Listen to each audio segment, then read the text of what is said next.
If your friend asks to borrow some money, you may ask, what for? Missouri's Sunshine Law is designed to make sure we, as taxpayers, know what our state and local entities are doing with our money. But is the law being followed and enforced? In this special report, I found your government may be shutting you out. They didn't want to turn these records over, so they were going to make it as burdensome as they possibly could on us. Daniel Coldy is the attorney for a group called Beagle Freedom Project. We're trying to identify lab animals that are being used in research that could be potentially adoptable. The group filed a records request with the University of Missouri asking for information about 179 cats and dogs it uses for research. The university responded asking for $82,000 in exchange for the information. I thought it had to be a mistake. That was what we first thought. We're like, no, there's the comma's in the wrong place. Because when we got the $82,000 back, we turned around and filed a lawsuit. The average citizen is probably getting shut out of their local government when they make these types of records requests. $82,000 is about 9 months of our state auditor Nicole Galloway's salary. It's her responsibility to act as watchdog, holding state and local agencies accountable, promoting transparency. That's my job, and I take it seriously.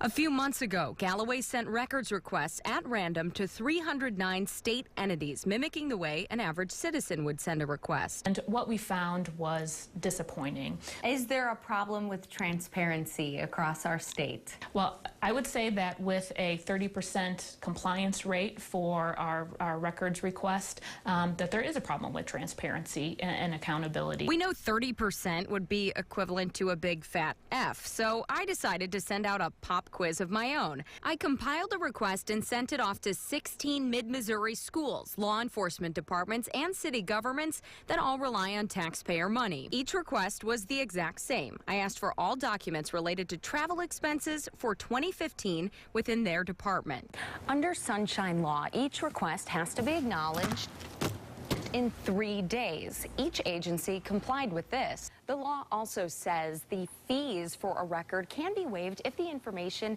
is in the public's interest. The law does say, though, that agencies can charge for research time as long as they use their lowest paid employee to get the job done. For my request, I got bills ranging anywhere from $0 to more than $7,000. That big bill was from Lincoln University, $429 from the Highway Patrol, $720 from the Cole County Commission. Hallsville Schools, City of Columbia, and Jefferson City, among a few others, sent the information over for no cost. I did follow up with every agency I didn't hear from a week ago to remind them about my request. The University of Missouri declined to create a report for me, but said it would provide me with a cost estimate. 55 days later, I still have not received that estimate. We also found instances in which government agencies were charging excessive fees for the public records. $60,294. That's what the Springfield Police Department wanted to charge me for 5 years of traffic crash data. $1,700? Well, that's what one Columbia resident was quoted for information about a new company coming to the city. More than $1,500. That's what Columbia Police wanted for information about heroin deaths and overdose calls. So the most common question thinking about Sunshine Law. The City of Columbia recently spent $12,000 on a software system in hopes of speeding up and organizing the records request process. At the end of the day, certainly we don't want to become involved in a lawsuit.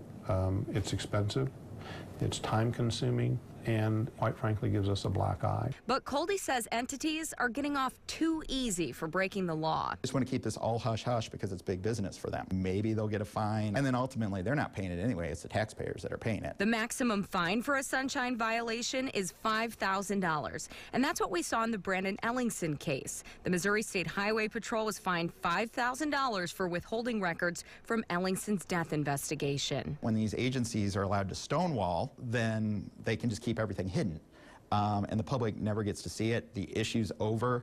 I did reach out to the University of Missouri about Beagle Freedom Project's lawsuit. It says it doesn't comment on pending litigation.